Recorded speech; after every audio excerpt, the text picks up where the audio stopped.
শাকিব খানের সবচেয়ে কাছের বন্ধু আরশাদ আদনান, প্রিয়তমা সিনেমার প্রডিউসার এবং বাংলাদেশের মাননীয় রাষ্ট্রপতির ছেলে আরশাদ আদনানের একই অবস্থা।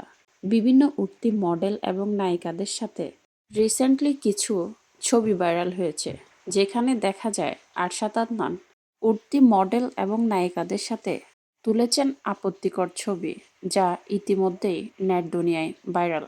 আরশাদ আদনানের সাথে শাকিব খানের বন্ধুত্বের সুবাদে অনেকে শাকিব খান এবং তার বন্ধুকে নিয়ে করছেন বিভিন্ন ধরনের বাজে মন্তব্য। উল্লেখ্য, বাংলাদেশ স্বাধীন হওয়ার পর থেকে আরশাদ আদনানকে কোথাও তেমনভাবে দেখা যায়নি। শাকিব খানের সাথে পরবর্তী সিনেমার কথাও বলেছিলেন আরশাদ আদনান, কিন্তু সে আরশাদ আদনানকে অনেক দিন ধরে খুঁজে পাওয়া যাচ্ছিল না। হঠাৎ করে আরশাদ আদনানের এমন ছবি ভাইরাল হওয়ায় অনেকে তাকে নিয়ে চলছে নতুনভাবে আলোচনা সমালোচনা।